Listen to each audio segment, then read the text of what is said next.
Good morning, everybody. Oh yeah, I gotta wait 30 seconds. I'm waiting. I'm waiting. I'm reusing a coffee cup. Mildly embarrassed to admit that. Uh, been dealing with some plumbing issues and have not been able to really wash dishes for a couple days. But I will be running the dishwasher right after this show. Good morning, everybody. Welcome. Today is Tuesday, June 25th, 2019. My name's Jeremy, and this is my first cup of coffee. Ironic that it's in the whatever mug. So good. Wow. I got a lot done yesterday. For a Monday, especially for a Monday that I was not feeling it when I got up, I was pretty productive. Had one client meeting at the end of the day. Got a bunch of work done around here at my desktop. And then, because it was beautiful, it was an utterly amazing day.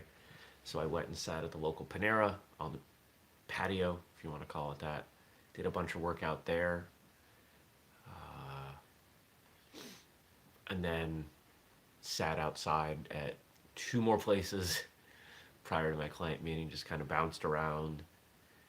There were dogs, it was sunny. I mean, it was a great day. It really was a great day. Oh, excuse me. And I'm looking forward to another one. I think we're supposed to have some rain today, which I'm not thrilled about, but the plants will be, because we've had like 4 or 5 days of beautiful sunny weather, and I've had to run buckets of water out to the gardens, and that's just a pain in the butt. And let's face it, you're never really gonna water as well as nature. You can bring out buckets, but you pour that bucket of water in that spot, and it ends up everywhere because of entropy. I'm going to turn this into a science show. Not really. But of course, when it rains everywhere. So that's helpful. What else is happening today? One, two, I think two, let's see, client meeting, two partner meetings, and recording an episode of Martial Arts Radio. Wow. Busy day. I don't know how I'm going to get anything done in between. There's another client meeting there. Wow. 5 meetings today? 4 meetings in a show? Oh. If someone was in charge of scheduling my day, I would be annoyed at them. So I'm annoyed at myself. I don't like this. This is terrible. No. I will have to be smart with how I handle my day. Excuse me, for maximum productivity. This is one of those days where I wish I had, we all had fully autonomous vehicles.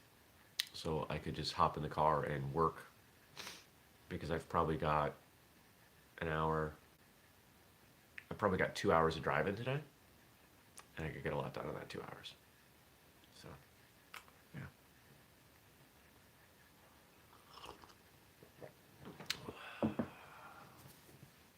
What am I most looking forward to today? I am most looking forward to the episode of Martial Arts Radio that I'm recording tonight, even though it's in the evening. I don't generally do evening recording times. We're starting at 7 Eastern, and I don't do that often. But when the right person pops up, or the right topic, right person and right topic, we'll do it. Oh. All right. Well, rather than sit here and yawn at you, we got some questions to talk about. And I want to thank all of you who write in questions. And I want to encourage more of you to write in questions. Please, ask me questions. Ask me anything. It's not Reddit, but it can be an AMA. All right. What lessons have you taken away from Cobra Kai season two? So, of course, Cobra Kai, I was a big fan of season one. I finished watching season two.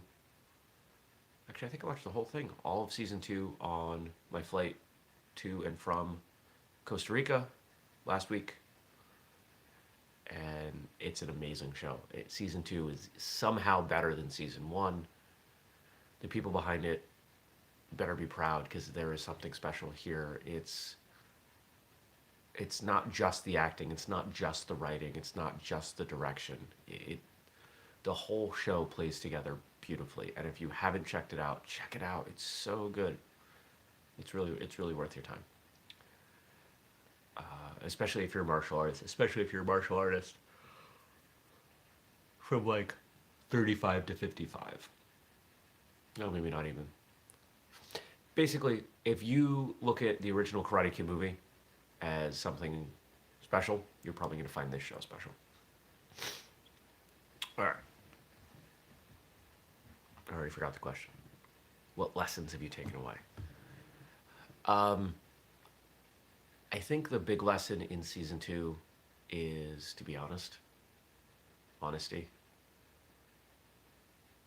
and not to assume things of others. It's about integrity, having integrity, and giving people the benefit of the doubt. A lot of the situations that arise come up because people aren't being honest.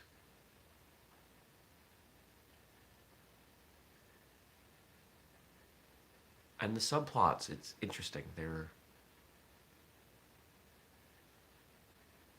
pretty realistic.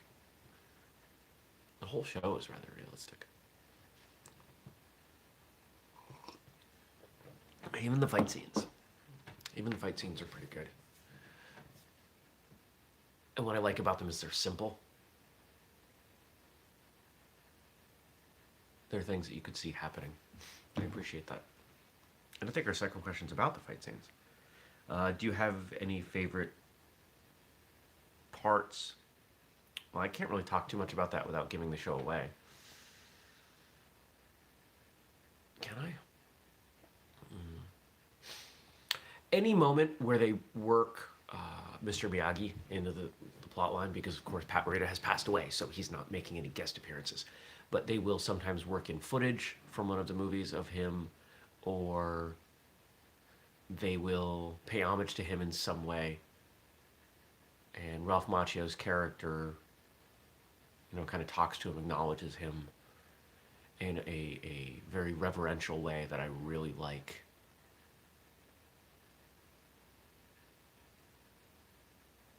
And I loved Mr. Miyagi in the Karate Kid movies. I don't know that I would say I was a Pat Morita fan because I don't think I saw him in anything else. But when I think of a martial arts instructor and the qualities that they should have, I mean, that's him. To me, that's him.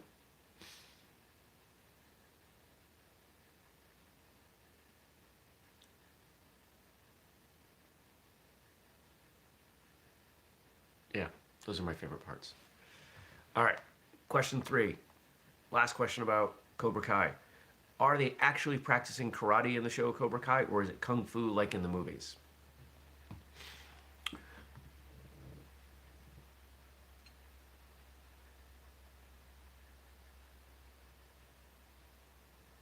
If the question is around the first, like the first Karate Kid movie, that's definitely karate. There are some elements to Okinawan martial arts that are very different at times from mainland Japanese arts. The difference between, say, Shorin-ryu and Kyokushin. Um, if you know your history of karate, karate was originally called Tei, which was hand, and it was movements brought from China.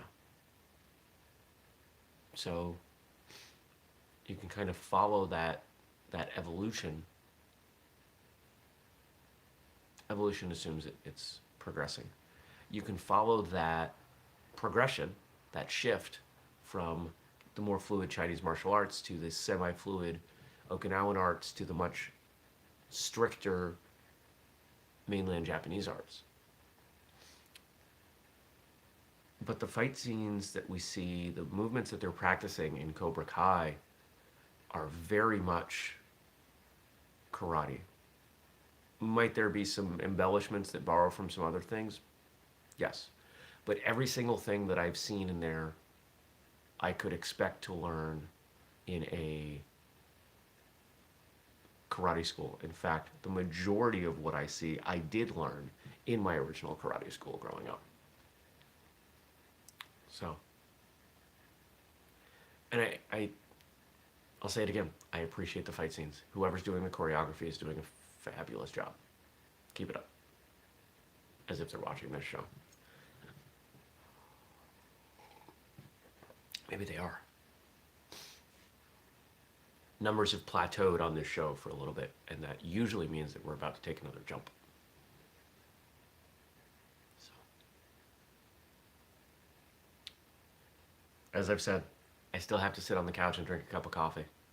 I'm still going to wear a bathrobe. I might as well record it and put it out there for people to watch or listen to.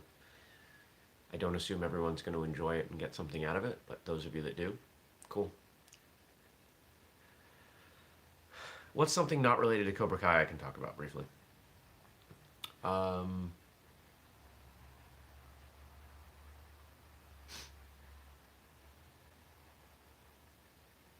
Here's something I'll throw out. So when I have meetings with marketing clients, because as many of you know, Whistlekick is not the only thing that I do.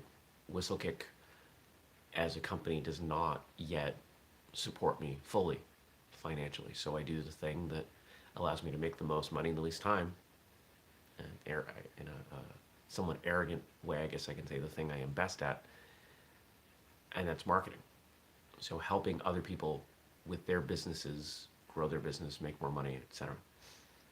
One of the things that's happening in these client meetings is a conversation around how to stand out from competition.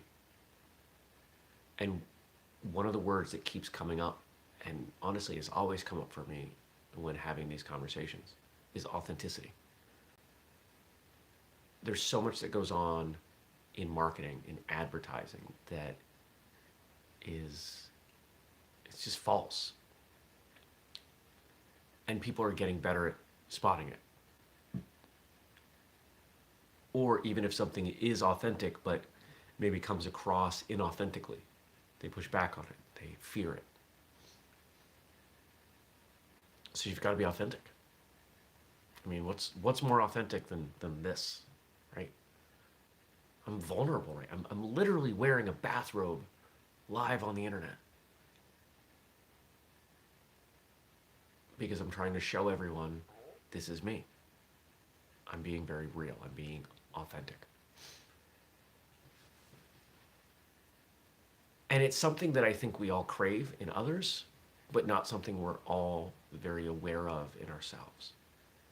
Mostly because we're rather authentic. The majority of us are pretty authentic when we talk to others.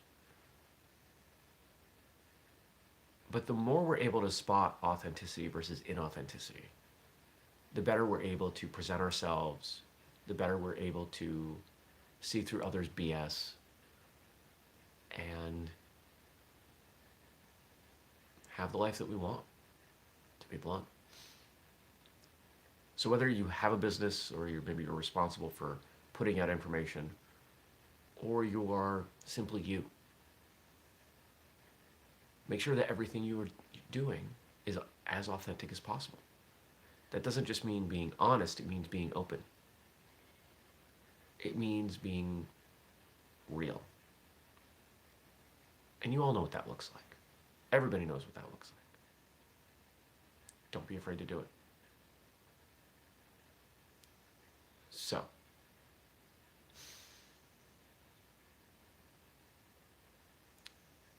I'll give you homework in a moment. Don't be afraid to leave a question, an authentic question. Drop it below. and I will answer it on the next episode. We do this show every weekday morning, 6:30 a.m. Eastern, right here on YouTube. Turn on subscribe and notifications so you get the little sing. Brr, more coffee. You get the little notification on your phone when we go live, because I love to have people join me and chime in and ask follow-up questions live. It's much more fun for me. And then you can catch it later if you want at firstcupwithjeremy.com, or still right here on YouTube. And the audio is available in your podcast feed. Man, I'm not awake yet. Huh. Usually I'm feeling better by now. All right. So here's your homework. I want you to try to spot three people who are not being authentic today. Identify them. Good morning, Laura. You're catching me at the end of the show. Find three people who are being inauthentic and just notice it. Spot it. You don't have to say anything. You don't have to do anything. But I want you to find three people who are being inauthentic. So that's all. I hope you all have a wonderful, wonderful day. And I'll see you back here tomorrow. Take care.